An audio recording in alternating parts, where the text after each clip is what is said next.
በስመ አብ ወወልድ ወመንፈስ ቅዱስ አሐዱ አምላክ። በስመ አብ ወወልድ ወመንፈስ ቅዱስ አሐዱ አምላክ። በስመ አብ ወወልድ ወመንፈስ ቅዱስ አሐዱ አምላክ። እንዘ አሐዱ ሰለስቱ ወእንዘ ሰለስቱ አሐዱ ይሴለሱ አካላት ወይትዋሃዱ መለኮት ዘላለም ቅድስት ሥላሴ ፈጣሪ ዓለማት መጋቢ ፍጥረታት ንሴብሐክሙ ኦ ቅድስተ ቅዱሳን ንጽሕተ ንጹሐን ቤዛዊተ ኩሉ ዓለም ምስካየ ርቱዓን ንግሥተ ሰማያት ወምድር ንሴብሐኪ ቅዱስ መስቀል ኃይልነ ወፀወንነ ንሴብሐከ ኩልክሙ ቅዱሳን መላእክት ቅዱሳን ነቢያት ቅዱሳን ሐዋርያት ቅዱሳን ጻድቃን ሰማዕታት በበክሮክሙ ንሴብሐክሙ እፎ ኀደርክሙ እፎ መጻእክሙ ጥቀ አብጽሐነ ለብርሃነ ዕርገቱ ኩልክሙ ርቱዓን ለተነብሩ ውስተ ኩሉ አጽናፈ ዓለም። እንኳን ለዚህ ለታላቁ ዕርገት ቀን አደረሳችሁ። መድኃኔ ዓለም ምስጢሩን ገልጦ ያስተምረን ዘንድ ቅዱስ ፈቃድ ይሁንልን። እኔ የምናገርበትን እናንተም የምትሰሙበትን ማስተዋልን ያድለን። መድህን አርገ ውስተ ሰማይ ብስራተ ቅዱስ ማርቆስ ምዕራፍ 16 ቁጥር 19። መድህን አርገ ውስተ ሰማይ ብስራተ ቅዱስ ማርቆስ ምዕራፍ 16 ቁጥር 19። መድህን ወደ ሰማይ አረገ። ዛሬ የመድኃኔ ዓለም ከታላላቅ አበይት በዓላት አንዱ ብርሃነ ዕርገቱ ነው። እነሆ ጾሙን ስንወጥን ዘወረደ ብለን አክብረን ነበር። አሁን ደግሞ አረገ ብለን እናከብራለን። ቅዱስ ጳውሎስ እኛ ግን የተሰቀለውን መድኃኔ ዓለምን እንሰብካለን አለ። በአንደኛ ቆሮንቶስ ምዕራፍ 1 ቁጥር 23 ላይ እኛ ግን የተሰቀለውን መድኃኔ ዓለምን እንሰብካለን። መድኃኔ ዓለምን ነው የምንሰብከው። የሕይወትም መሰረት እሱ ነው። የጅማሬም ፍጻሜ ባለቤት ስለሆነ ብስራታዊ መልአክ ቅዱስ ገብርኤል ለቅድስተ ቅዱሳን ለወላዲተ አምላክ ትጸንሲ ወትወልዲ ወልደ ወትሰምዮ እግዚአብሔር ምስሌነ ብሎ አብስሯት ነበረ። ብርሃነ ጽንሰቱ ማለት ነው። ከሰማያ ሰማያት ሲወርድ ተጸነሰ ስንባል መልአኩ ሁል ጊዜ አለ። ብርሃናውያን መላእክት በመድኃኔ እግዚእ አገልግሎት ሁል ጊዜ አሉ።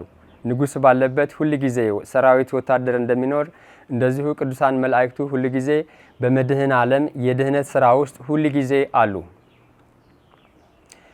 ከሰማያ ሰማያት የወረደው መለኮት ነው። ከቅድስተ ቅዱሳን ከወላዲተ አምላክ የተዋሃደው ከነፍሷም ነፍስን ከስጋዋም ስጋን ነው አዳምን ለማዳን። እኛ ግን የተሰቀለው መድኃኔ ዓለምን እንሰብካለን። የዓለም ቤዛ ለስም አጠራሩ ክብርና ቤዛ ኩሉ ዓለም መድኃኔ ዓለም መፍቅሬ ሰብ ንጉሠ ስብሐት ከሰማያ ሰማያት ወረደ። ስጋን መዋሃዱን ነው። ሲጸነስ ብርሃነ ጽንሰት ነው። ሲወለድም በሀገረ ግዕዝ ብርሃነ ልደቱ ነው። ስደቱን እንሰብካለን። መጠመቁን ብርሃነ ጥምቀቱን እንሰብካለን። በገዳመ ቆሮንቶስ 42 ዕለታትን በአውሬው መፈተኑን ለሰው ልጆች ለአዳም ሁሉ ሲል ይህንን እንሰብካለን። በምድር ላይ መመላለሱን ድንቅ ድንቅ ተአምራትን ማድረጉን ሽባን መተርተሩን እውራንን ማብራቱን ለምጻምን ማንጻቱን ደግሞም በፍርድ አደባባይ ተይዞ በፍርድ ወንበር እንደ ደካማ ሰው በነ ጲላጦስ አደባባይ ለፍርድ መቅረቡን በእኛ ቦታ ሆኖ በመስቀል ላይ መሰቀሉን ወደ መቃብር መውረዱን ሞትን ድል አድርጎ መነሳቱን ወደ ሰማያት ማረጉን ዳግም ደግሞ በ50ኛው ቀን መንፈስ ቅዱስ መላኩን ዳግም ደግሞ ሰማይና ምድር ሊያሳልፍ በታላቅ መላእክት ይባቤ በታላቅ ምስጋና መምጣቱን ይህን ሁሉስ ከዓለም ፍጻሜ ድረስ እንሰብካለን። እኛ ግን የተሰቀለውን መድኃኔ ዓለምን እንሰብካለን። ብርሃነ ዓለም ቅዱስ ጳውሎስ በአንደኛ ቆሮንቶስ ምዕራፍ 1 ቁጥር 23 ላይ የተናገረው እኛ ግን ሲል የግሪክ ሰዎች ጥበብን ይፈልጋሉ፣ አይሁዳውያንም ምልክትን ይሻሉ። እኛ ግን የተሰቀለውን መድኃኔ ዓለምን ለዓለም ለፍጥረት እንሰብካለን። ከጽንሰቱ አንስቶ እስከ ዳግም ምጽአቱ ድረስ ያለውን የመድኃኔ ዓለም ምስጢረ ስጋዌን ይሄንን ለዓለም እንመሰክራለን። ደግሞም ፈጣሪ ዓለማት መጋቤ ፍጥረታት። ይህንን ዓለም ካለመኖር ወደ መኖር ያመጣው እሱ ነው። ደግሞም ከመኖር ወደ አለመኖር የሚወስደው እሱ ነው። የሁሉ ንጉሥ፣ የሁሉ ጌታ፣ የሁሉ ባለስልጣን፣ ሁሉን ያደረገ እሱ ነው። ሌላስ ምን ሊሰበክ ይችላል ከሱ በቀር? ስለሱ ካልተናገርን፣ ስለሱ ካልዘመርን፣ ስለሱ ካልመሰከርን ስለሌላ ስለምን ልንናገር እንችላለን? ስለ አምላካችን ስለ እግዚአብሔር ነው የምንናገረው። ከሰማይ ከወረደው በቀር ወደ ሰማይ የወጣ ማንም የለም። ከሰማይ ከወረደው በቀር ወደ ሰማይ የወጣ ማንም የለም፣ እሱም በሰማያት የሚኖረው የሰው ልጅ ነው ብሎ አስቀድሞ ቅዱስ ዮሐንስ በብስራት ምዕራፍ 3 ቁጥር 13 ላይ ተናግሯል። ከሰማይ ከወረደው በቀር ወደ ሰማይ የወጣው ማንም የለም። ከሰማይ የወረደው እሱ እግዚአብሔር ወልድ ነው። ከሶስቱ አካላት አንዱ አካል እግዚአብሔር ወልድ ከሰማያ ሰማያት ወረደ። ቅዱስ ኤፍሬም በውዳሴ ማርያም አሃዱ ዘም ቅዱስ ሥላሴ ርእዮ ትጽናነ አጸነ ሰማያ ሰማያት መጻ ወተዋሃደ ውስተ ከርሰ ድንግል። ከሶስቱ አካል አንዱ አካል እግዚአብሔር ወልድ ከሰማያ ሰማያት የአዳምን መዋረድ የአዳምን መከራ አይቶ ከሰማያ ሰማያት ወረደ። ራሱን በትህትና ዝቅ አደረገ። መለኮት ስጋን መዋሃዱ ትህትና ነው። ኃያል የሆነው መለኮት ደካማ የሆነውን ስጋ መዋሃዱ ትህትና ነው። አዳምን ሊያድነው ዘንድ ስጋ የለበሰውን አዳምን ያድነው ዘንድ መድኃኔ ዓለም ስጋን ተዋህዶ በአዳም መጠንና ልክ በዚህ ምድር ላይ ተመላለሰ። ከሰማያ ሰማያት ወረደ ስንል መጸነሱን ነው። ከቅድስተ ቅዱሳን ከድንግል ማርያም ስጋን መዋሃዱን ነው። በዚህ ምድር ላይ መመላለሱን፣ ማስተማሩን፣ መከራ ሞትን መቀበሉን፣ ስለ አዳም ሁሉ ቤዛ ሆኖ በመስቀል ላይ መሰቀሉን ከሰማያ ሰማያት ወረደ። ደግሞም በ40ኛው ዕለት ወደ ሰማያት አረገ። ከሰማያት ከወረደው በቀር ወደ ሰማይ የወጣ የለም። ከሰማያ ሰማያት የወረደው እግዚአብሔር ወልድ ነው። ወደ ሰማያት የሚያረገው እግዚአብሔር ወልድ ነው። ወደ ሰማይ የሰው ልጅ ያለው ያ የተዋሃደው የወላዲተ አምላክ ቅድስት ድንግል ማርያም ስጋ ነው። በመስቀል ላይ የተቆረሰው ቅዱስ ስጋና ክቡር ደም የወላዲተ አምላክ ቅዱስ ስጋና ክቡር ደም ነው። ወደ ሰማያት የሚያረገው የሰው ልጅ ሲል የወላዲተ አምላክን መመልከቱ ነው። ብርሃነ ቅዱስ ጳውሎስ እኛ ግን የተሰቀለው መድኃኔ ዓለምን እንሰብካለን ሲል ከወላዲተ አምላክ መጸነሱን እስከ እርገቱ እስከ ዳግም ምጽአት ድረስ ያለውን ሲናገር ሲያጠይቅ መጽሐፍት ሁሉ ሲናገሩ እንግዲህ ከወላዲተ አምላክ መወለዱን ወላዲተ አምላክን የማይቀበል ይሄን ሊሰብክም ሊሰማም ሊያምንም ደግሞም አመንኩ ማለት አይችልም ማለት ነው። ይሄው መጽሐፍ ነው የሚናገረው። ከሰማይ ከወረደው በቀር ወደ ሰማይ የወጣ ማንም የለም፣ እሱም ወደ ሰማያት የወጣው የሰው ልጅ ነው። የሰው ልጅ ሲል ከወላዲተ አምላክ ከቅድስተ ቅዱሳን መወለዱን የሚያጠይቅ ነው። ይሄው መጽሐፉ ይናገራል። ስለዚህ እናትና ልጁን የማይቀበል እርገቱንም ማክበር አይችልም። ከጽንሰቱ እስከ እርገት እስከ ዳግም ምጽአት ድረስ የሚደረገውን ክንውን ሁሉ ማመንም መናገርም አይችልም። መጽሐፍ እሰብካለሁ ማለትም አይችልም። በመስቀል ላይ ሲሰቀል የቅድስተ ቅዱሳን የወላዲተ አምላክ ቅዱስ ስጋና ክቡር ደም ነው። ወደ ሰማይ የወጣው የሰው ልጅ ነው ሲልም የወላዲተ አምላክ ከወላዲተ አምላክ መወለድ የሰው ልጅ ያለው ከሰው መወለድ ነው። የአዳምን ዘር መሆኑን ሲያጠይቅ ነው። እንግዲህ መድህን አርገ ውስተ ሰማይ መድህን አርገ ውስተ ሰማይ ለስም አጠራሩ ክብርና መድኃኔ ዓለም ሞትን ድል አድርገው ከተነሳ በኋላ በዚህ ምድር ላይ በዚህ በ40 ዕለት ምን ሲሰራ ቆየ ብንል ስርዓተ ቅድስት ቤተ ክርስቲያንን ለቅዱሳን ሐዋርያቱ ሲያስተምር ነው። ሕግና ስርዓትን እንዲጠብቁ እንዲያጸኑ ሲመክራቸው ነው የቆየው። ይልቁንም ትምህርተ ኪዳንን ወይም ሊጦንን፣ መስተብቁን፣ ትምህርተ ህቡዓትን እነዚህን የመሳሰሉትን እያስተማረ ነው የቆየው መድኃኔ ዓለም። አስቀድሞ ልበ አምላክ ቅዱስ ዳዊት በመዝሙር ዘምሮታል። ነብየ ሳሙኤል ቅድስት ሐናም ነብይቱ ዘምራለች። እግዚአብሔር አረገ ወደ ሰማይ ብላ ዘምራለች። ልበ አምላክ ቅዱስ ዳዊትም በምስባኩ የሚሰበከው በዛሬው ዕለት በመዝሙር 46 ከቁጥር 5 እስከ 7 ያለው እንደዚህ ይላል።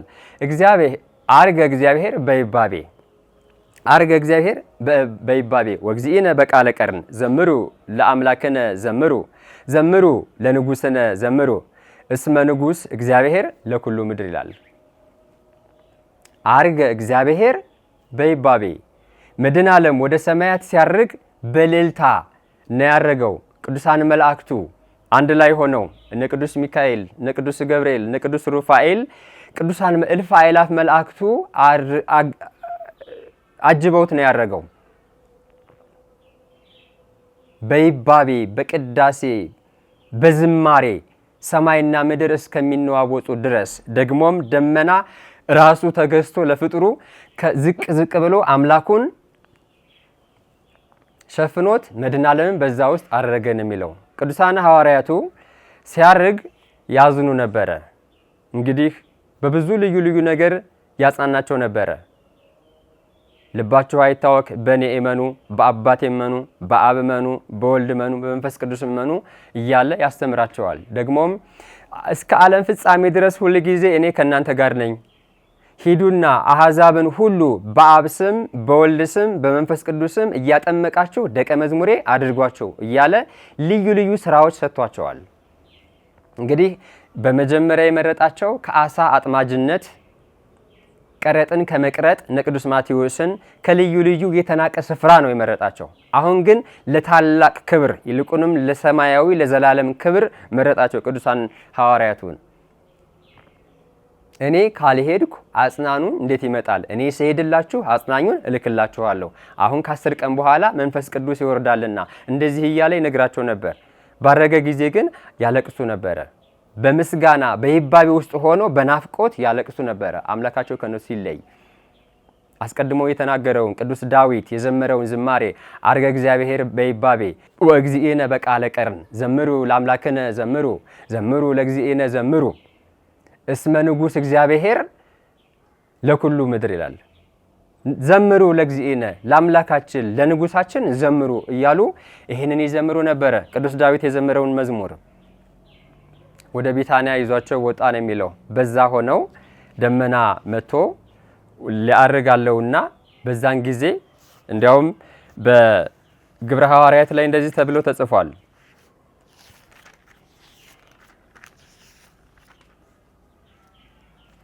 ግብረ ሐዋርያት ምዕራፍ 1 ላይ ስለ እርገቱ ሲናገር 40 ቀን እየታያቸው ስለ እግዚአብሔርም መንግሥት ነገር እየነገራቸው ብዙ ማስረጃ ከሕማማቱ በኋላ ሕያው ሆኖ ለእነሱ ራሱን አሳያቸው ይላል። ከሕማማት በኋላ ማለት ከሙታን ከተነሳ በኋላ ትምህርተ ኅቡዓትን፣ መስተውቁን፣ ሊጦንን፣ ኪዳንን እያስተማራቸው የቤተ ክርስቲያንን ሕግና ስርዓት እያጸናላቸው ስርዓትን እየሰራላቸው ነው የቆየው። ከሙታን ከተነሳ በኋላ በተለያየ ጊዜ ተገልጦላቸዋል። አሁን በጥብርያዶስ ባህር አጠገብ እያሉ ሌሊቱን ሁሉ አሳ ለማጥመድ ሲደክሙ ነው ያደሩት። እሱ አልነበረም፣ በጸሎት አልጠየቁም። ከዛ እሱ ቆይቶ መጣ። ልጆች የሚበላላችሁን አላቸው። ጌታ ሆይ ሌሊቱን ሁሉ አሳ ለማጥመድ ስንደክም አደረ፣ ነገር ግን አንድ ትማዛ አሳ አልያዝንም አሉት። እንግዲያውስ መረባችሁን ጣሉት፣ በዚህ አሁንም ትይዛላችሁ አላቸው። የዛን ጊዜ ሊቀ ሐዋርያት ቅዱስ ጴጥሮስ መረቡን ሲጥለው ለመሳብ ለማውጣት እስከሚከብዳቸው ድረስ ብዙ አሳ አወጡ። የዛን ጊዜም ጠበሱና የተጠበሰ አሳና የማር ወለላ አቀረቡለት። እንግዲህ ትንሣኤ ሙታን ምትሃት አለመሆኑን መድኃኔ ዓለም ፍጹም ሰው ፍጹም አምላክ መሆኑን ለማጠየቅ ጠላት ብዙ ያወራልና በምህታት ነው እንዳይል አጋንንትን ብዙ ያስወራልና ይሄን ለማጠየቅ ፍጹም ሰው መሆኑን ለማጠየቅ ነው የሚበላ አላችሁ ይስላቸው። በኤማውስ መንገደኞችም አብሯቸው ሲጓዝ ወደ ቤታቸው ባስገቡት ጊዜ የተጠበሰ አሳና የማር ወለላን ያቀረበላቸው ትንሣኤው ምትሃት እንዳልሆነ ደግሞም ቅዱሳን መጽሐፍት የተናገሩት እውነት እንደሆነ እነ ቅዱስ ዳዊት የዘመሩት በትንቢት የተናገሩት ቅዱሳን ነቢያት የተናገሩት እነ ቅዱስ ሙሴ በሕግ መጽሐፍ የተናገሩት ያ ሁሉ ስለ መድኃኔ ዓለም ከጽንሰቱ እስከ እርገቱ ደግሞም እስከ ዳግም ምጽአት ሁሉ ያለው በመጽሐፍ ቅዱስ ላይ የተመዘገበ ነው። ያንን መጽሐፍትን ተግባራዊ ለማድረግ ሲልም ነው ፍጹም ሰው መሆኑ ነው ዓለምን ያዳነው። ፍጹም ሰው መሆኑ ነው እኛን ያዳነን። ያ ደግሞ ከቅድስተ ቅዱሳን ከወላዲተ አምላክ ስለተወለደ ነው። የተጠበሰ አሳና የማር ወለላ አቀረቡለት ይላል። ዛም ጊዜ በቅዱስ ዮሐንስ ብስራት ላይ እንደምንመለከተው ቅዱስ ጴጥሮስን የአገልግሎት ስራ ኃላፊነትን ሲሰጠው እናያለን። ጴጥሮስ ሆይ ትወደኛለህን ይለዋል። አዎ ጌታ ሆይ እወድሃለሁ ይለዋል። ጴጥሮስ ሆይ እንግዲያውስ ጠቦቶችን ጠብቅ ይለዋል። ደግሞም ይጠይቀዋል። ጴጥሮስ ሆይ ትወደኛለህን ይለዋል። አዎ ጌታ ሆይ እንደምወድህ አንተ ታውቃለህ ይለዋል። እንግዲያውስ ግልገሎችን ጠብቅ ይለዋል። ደግሞም ይጠይቀዋል። ጴጥሮስ ሆይ ትወደኛለህን ሲለው ለሶስተኛ ጊዜ ትወደኛለህ ስላለው አዘነ ቅዱስ ጴጥሮስ፣ ተጨነቀ። ጌታ ሆይ አንተ ሁሉን ታውቃለህ፣ እንደምወድህ አንተ ታውቃለህ አለው። አንተ ሁሉን ታውቃለህ ሲል የሰውን ደካማነት፣ ሰው ደካማ መሆኑን አንተ ታውቃለህ። ደግሞም ክዶት ነበርና ኃላፊነት ሊሰጠው እያጸናው ነው እና ግልገሎችን ጠብቅ፣ ጠቦቶችን ጠብቅ፣ በጎችን ጠብቅ ብሎ ኃላፊነት ሰጥቶታል። አንተ አለት ነህ፣ በዚህም ማለት ላይ ቤተ ክርስቲያኔን አንጻለሁ ብሎታል። ሕግና ስርዓትን እሰራለሁ ነው። አንድም ደግሞ የምእመናንን ሕይወት ለአንተ ኃላፊነት እሰጣለሁ ነው። የዓለም ሊቃነ ጳጳሳት አድርጎ ነው የሾመው ቅዱስ ጴጥሮስን። ሊቀ ሐዋርያት ነው የሚባለው ከ12 ሐዋርያት። በልዩ ልዩ ስፍራ ከሙታን ከተነሳ በኋላ ይገለጥላቸው ነበረ ራሱ መሆኑን። የተጠራጠሩ ሰዎችም አሉ ይላል መጽሐፉ፣ እንደነ ቶማስ አይነቱን እና ቅዱሳት መጽሐፍት አሁን የኤማውስ መንገደኞች ሲሄዱ ተክዘው ነበረ። ታሪኩ ሲነግረን ተክዘው ነበር። የዛን ጊዜ እንደ ተራ መንገደኛ ሆኖ ነበር የሚሰማቸው። በኋላ ግን ገሰጻቸውና ማስተማር ጀመረ። በቅዱስ ሉቃስ ብስራት ምዕራፍ 24 ከቁጥር 29 አንስቶ ያለውን ስንመለከት የኤማውስ መንገደኞች ከሙታን መነሳቱን እያዘኑ እየተበሳጩ ወደ ኤማውስ ከኢየሩሳሌም ይሄዱ ነበረ። ያ ማለት ከቤተ ክርስቲያን ወደ ዓለም እንደመሄድ ማለት ነው። እና የዛን ጊዜ ገሰጻቸውና መጽሐፍትን ሁሉ እንዲያስተውሉ አደረጋቸው። ለጊዜው ግን አላስተዋሉም፣ አላወቁትም ነበረ። ከሙታን ከተነሳ በኋላ ግን አላቸው መጽሐፍት እንደተናገሩ አታስተውሉም ወይ አላቸው። ከዛ ልቦናቸውን ገለጠላቸው። ቅዱሳት መጽሐፍትን የመለኮቱን ምስጢር ማወቅ የሚቻለው እግዚአብሔር ራሱ ሲፈቅድ ነው። አሁንም 12ቱ ሐዋርያት፣ 72ቱ አርድእት፣ 36ቱ ቅዱሳት አንስት፣ 120 ቤተሰብ የሚባሉ የመድኃኔ እግዚእ ቤተሰቦች ሊያርግ አለውና ወደ ቢታንያ ወሰዳቸው። በዚያም እንደዚህ ይላል በግብረ ሐዋርያት በሐዋርያት ሥራ ላይ እንደዚህ ይላል። እያዩት ከፍ ከፍ አለ፣ አብሯቸው ነበረ። ከምድር ከፍ ከፍ አለ፣ እያዩት ከፍ ከፍ አለ። ደመናም ከዓይናቸው ሰውራ ተቀበለችው። እርሱም ሲሄድ ወደ ሰማይ ትኩር ብለው ተመለከቱት። እየተመለከቱም ሳሉ ነጫጭ የለበሱ ሁለት ሰዎች እናንተ የገሊላ ሰዎች ሆይ ስለምን ታዝናላችሁ? ሲሄድ እንዳያችሁት እንደዚሁ ይመጣል ብለው አረጋጓቸው። ሲሄድ እንዳየነው እንደዚሁ ይመጣል፣ እንዳረገ እንደዚሁ በዳግም ምጽአት ይመጣል። ሲጸነስ በትህትና ነው፣ ሲወለድ በትህትና ነው፣ ሲሰደድ በትህትና ነው፣ ሲጠመቅ በትህትና ነው፣ በገዳመ ቆሮንጦስ ባጋንንት ሲፈተን በትህትና ነው፣ በዚህ ምድር ላይ ሲመላለስ ጸሐፍት ፈሪሳውያን ክፉ ሰዎች ሁሉ ሲፈትኑት በትህትና ነው፣ በፍርድ ወንበር ሲያስቀምጡት በትህትና ነው፣ ሲገርፉት ሲሰቅሉት በትህትና ነው፣ ወደ መቃብር ሲያወርዱት በትህትና ነው፣ ሲያርግ በትህትና ነው። ዳግም ሲመጣ ግን በታላቅ ኃይል ነው የሚመጣው። ለፍርድ ነው የሚመጣው። የወጉት ሁሉ ያዩታል። ለ30 ብር የሸጡት እነ ይሁዳ ሁሉ ያዩታል። ልዩ ልዩ መከራ ያደረሱበት ይልቁንም ከእናቱ ጋር መከራ ያደረሱበት ሁሉ ያዩታል። ግን የዛን ጊዜ መናገር አይችሉም። የዛን ጊዜ መናገር አይችልም። አንደበት ቢኖርም አንደበት ይዘጋል፣ መናገር ግን አይቻልም የሚሉት መጽሐፍት። በታላቅ ምስጋና ምድርና ሰማይ ለማሳለፍ ለፍርድ ይመጣል። በኃይል ነው የሚመጣ የዛን ጊዜ። እስከ እርገቱ ድረስ ያለው ሁሉን ነገር ያደረገው በትህትና ነው።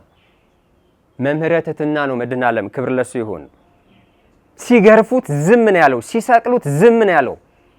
ደካሞች ሆነው ሳለ ለፍርድ ወንበር ሲያስቀምጡት ዝም ነው ያለው። እነ ጲላጦስ እጃቸውን ታጥበው እኔ ከዚህ ሰው ነፃ ነኝ ሲሉ ስቀለው ስቀለው እያሉ የጮሁ ሰዎች አሉ። በዳግም ምጽአት ግን ሲመጣ የአንደበት ይዘጋል። በታላቅ በመለኮት ኃይል በመለከት ድምፅ በቅዱሳን መላእክት ሰማያትን እያረሰ ነው የሚመጣው። ምድርን እንደ ሰም አቅልቶ እንደ ብራና እየጠቀለለ የዛን ጊዜ ለፍርድ ይመጣል መድኃኔዓለም ወልደ ድንግል ማርያም። እስከ ርገቱ ድረስ ግን አይገርምም? መለኮት ሆኖ ሳለ ሲሰድቡት፣ ሲገርፉት፣ ሲሰቅሉት ዝም፣ ስለ ሐሰትም በሱ ሲናገሩበት ዝም፣ በትህትና ሁሉንም አደረገ። በፍጻሜ ግን ሁሉንም ሊያሳልፍ ሲመጣ በኃይለኛ ቁጣ ነው የሚመጣው። አጋንንት ራሱ አውሬው ዓለምን የሚያስጨንቀው ዲያብሎስ የዛን ጊዜ ይዘጋበታል፣ ለዘላለም ይዘጋበታል። አርገ ጊዜ በይባቤ እግዚአብሔር በይባቤ በመለከት ድምፅ አረገ። ደግሞም ቅዱስ ዳዊት እንደዚህ ብሎ ዘምሯል። በመዝሙር 23 ቁጥር 9 አንስቶ ያለው እንደዚህ ይላል።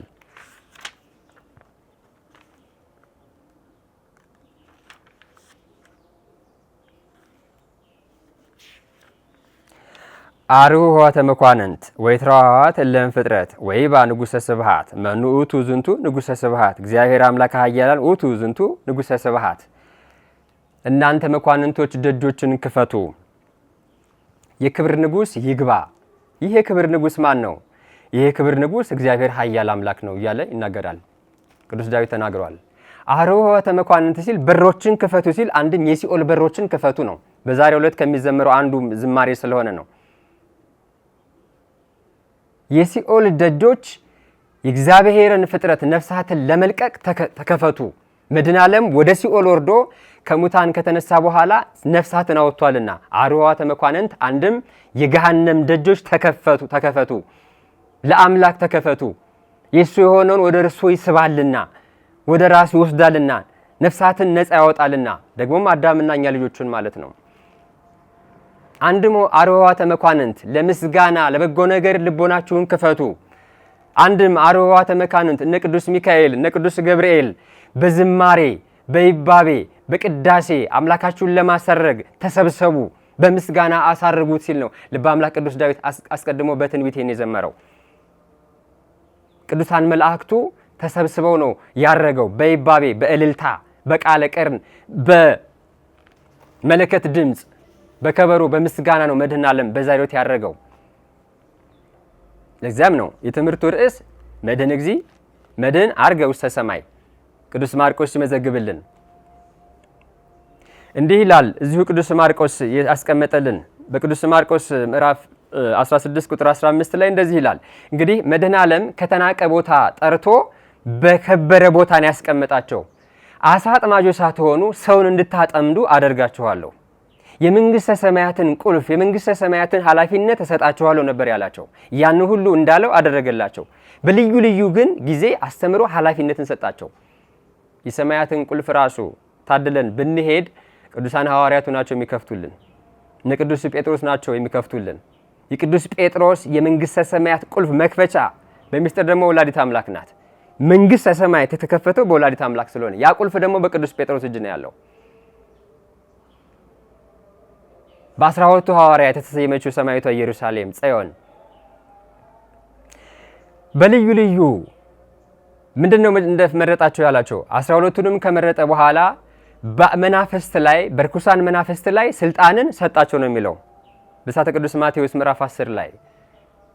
የሰው ልጅ ስልጣን የተሰጠው በሰው ልጅ ላይ አይደለም፣ ወይም በሆነ በቅራቅንቦ ጉዳይ ላይ አይደለም። የሰው ልጅ በመለኮት ኃይል የተሰጠው ፍጥረት ነው። የሰው ልጅ ስለዚህ ኃይል ስልጣን የተሰጠው በመናፍስት ላይ ነው እና በቅዱስ ማርቆስ ምዕራፍ 16 ቁጥር 15 ላይ እንደዚህ ይላል። ወደ ዓለም ሁሉ ሄዱ፣ ብስራትም ለፍጥረት ሁሉ ስበኩ። ወደ ዓለም ሁሉ ሄዱ፣ ብስራትን ለፍጥረት ሁሉ ስበኩ። ያመነ የተጠመቀ ይድናል፣ ያላመነ ግን ይፈረድበታል።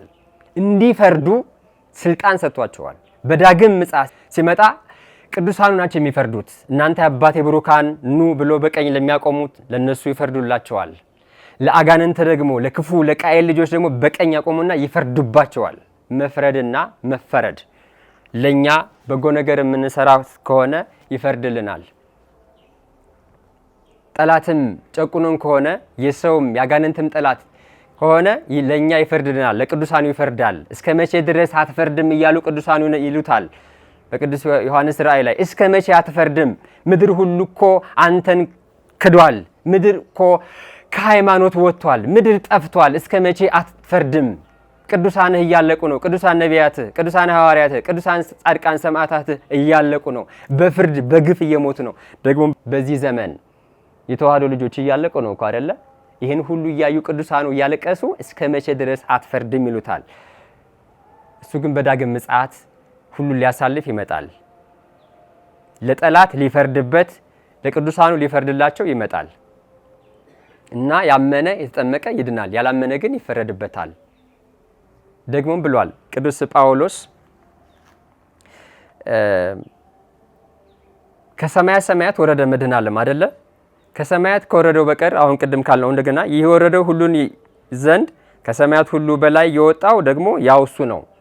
እግዚአብሔር ወልድ ወረደ፣ እግዚአብሔር ወልድ ወደ ሰማያት አረገ። ያው ነው ያለው እግዚአብሔር ወልድ ራሱን የወረደው ያረገውም ራሱ እግዚአብሔር ወልድ ነው እና ለአጋንንት ሊፈርድባቸው ለሰው ልጆች በጎ ነገር ለሰሩት ግን ሊፈርድላቸው ሲመጣ ያመነ የተጠመቀ ይድናል፣ ያላመነ ግን ይፈረድበታል። ደግሞም ብሏል መድኃኔ ዓለም ይህ ብስራት እስከ ዓለም ፍጻሜ ድረስ እስከ ዓለም ዳርቻ ድረስ ይሰበካል። እኛ የተሰቀለው መድኃኔ ዓለምን እንሰብካለን ካለ በኋላ ይህ ግን ለአሕዛብ ሞኝነት ነው አለ። ለአሕዛብ ሞኝነት ነው። እኛ ብስራትን ስንሰብክ ዛሬ እርገት ነው ስንል፣ ከ10 ቀን በኋላ መንፈስ ቅዱስ ወረደ ስንል፣ ከጽንሰቱ እስከ እርገቱ ያለውን ስንሰብክ፣ ስለ ዳግም ምጽአቱም ስንሰብክ ለአሕዛብ ሞኝነት ነው። ለነሱ አይገባቸውም፣ ተረት ተረት ነው የሚመስላቸው። ደግሞም አለ ለአይሁዳውያን ደግሞ መሰናከያ ነው። በመድኃኔ ዓለም ተሰናክለውበታል። ባጋንንት አለቃ አጋንንትን ያወጣል እያሉ ሎቱ ስብሐት፣ እሱ ግን የዘላለም አምላክ ነው። ፍጹም ሩቅ ብእሴ ነው ሎቱ ስብሐት፣ እሱ አምላክ ነው፣ ሰው ነው እያሉ ተሰናክለውበታል፣ ወድቀውበታል። ያመነ የተጠመቀ ይድናል፣ ያላመነ ግን ይፈረድበታል ሲል ብስራት ሁሉ ለዓለም ይሰበካል። የዛን ጊዜ በዳግም ምጽአት ቃልህን አልሰማሁም አልደመጥኩም የሚሰብከኝ አልነበረም ማለት አይቻልም። ለፍርድ ነው የሚመጣውና ደግሞም የሚናገር አንደበት አይኖርም እና ከሰማያት ከወረደው በቀር ወደ ሰማያት የወጣ ማንም የለም ሲል ከሰማያ ሰማያት መድኃኔ ዓለም መውረዱን ነው፣ መጸነሱን ደግሞ ዛሬ እርገቱን እናከብራለንና ነው። እንግዲህ በዚህ በ40 ዕለታት ቅዱሳን ሐዋርያቱን እያጸና ነግሯቸዋል። ደግሞም በቅዱስ ዮሐንስ ብስራት ምዕራፍ 14 ላይ እኔ ስሄድ አጽናኙ ይመጣል ሲላቸው ይፈርው ነበር፣ ይደነግጡ ነበር። ደግሞም እንደገና ይጠይቁት ነበር እነ ቅዱስ ፊልጶስ አብን አሳየንና ይበቃናል። እንዴ አንተ ፊልጶስ ሆይ ይሄን ያክል ጊዜ ከኔ ጋር ስትኖር 42 ዓመታት በዚህ ምድር ላይ ስመላለስ አታውቀኝምን? እኔን ያየ አብን አየ፣ አብን ያየ እኔን አይቷል። ስለዚህ አብን ያየ ወልድን አየ፣ ወልድን ያየ መንፈስ ቅዱስን አየ። ስለዚህ ከሶስቱ አካላት አንዱን ያየ ሶስቱንም አየ ማለት ነው። ምክንያቱም እግዚአብሔር በአንድነቱ በሶስትነቱ ፍጹም ነውና ነው። ይሄን ይጠይቁት ነበረ። በገዳመ ቆሮንጦስም ቅዱሳን መላእክቱ ያገለግሉት ነበር። እንግዲህ ሲጸነስ ቅዱሳን መላእክቱ አለ ትጸንሲ ብሎ ያበሰራት ቅዱስ መልአክ ነው። በተወለደ ጊዜም ከእረኞች ጋር ያመሰግኑት ማን ናቸው? ቅዱሳን መላእክት ናቸው። ሲሰደድም ከወላዲተ አምላክ ጋር ቅዱሳን መላእክት ነበሩ። ሲጠመቅም ቅዱሱ መልአክ ነበረ። በገዳመ ቆሮንጦስም ፈታኝ በቀረበ ጊዜ መጽሐፉ እንደሚነግረን በቅዱስ ማቴዎስ ብስራት ምዕራፍ 4 ቁጥር 13 ላይ 11 አንስቶ ስንመለከት ፈታኝ መጥቶ ልዩ ልዩ ጥያቄ ጠይቀው አይደለ? ከዛ በኋላ ምን አለ? መላእክትን ይዞ ድል አደረገኝ እንዳይላውሬው የሐሰት አባት ነውና እሱ ፈታኝ አንተ ሰይጣን ከኔ ሂድ ካለው በኋላ ቅዱሳን መላእክቱ ቀርበው ያገለግሉት ነበር ይላል። ቅዱሳን መላእክቱ ሁል ጊዜ በማዳን ስራ ውስጥ አሉ። በእኛ የድህነት ስራ ውስጥ እኛ እንድንድን እሱ ደግሞ ስራውን ሲሰራ በሱ ነውና ሲያርግም ቅዱሳን መላእክቱ አሉ። ቅዱሳኑ ሁሉ ጊዜ አሉ። ስለዚህ ቅዱሳኑን ይዘን ቅዱሳን ባሉበት እግዚአብሔር አለ። ንጉሱ ባለበት ወታደሮች እንደሚኖሩ ሁሉ ማለት ነው። ስለዚህ የዛሬው ቀን ብርሃነ ዕርገቱ ነው። ያደረገውን ነገር ሁሉ ፈጽሞ ለቅዱሳን ሐዋርያቱ ኃላፊነቱን ሁሉ ሰጥቶ ያረገበት ዕለት ነው። ስንማርም ስንዘምርም ሁሉ ነገር ዛሬ ከዚህ ስርዓት ጋር የሚሄደው ቅድስት ቤተክርስቲያን የምታስተምረን ያስተማረን የመከረን አምላከ ቅዱሳን የተመሰገነ ይሁን። አርገ እግዚአብሔር በይባቤ ወግዚእነ በቃለ ቀርን ዘምሩ ለአምላክነ ዘምሩ ዘምሩ ለንጉስነ ዘምሩ እስመ ንጉስ እግዚአብሔር ለኩሉ ምድር። አርገ መድህን ውስተ ሰማይ ወስብሐት ለእግዚአብሔር ወለወላዲቱ ድንግል ወለመስቀሉ ክቡር። ይቆየን። ይማረነ ወይስሐለነ በረተ ተዋሕዶ ሃይማኖት ያጽናነ።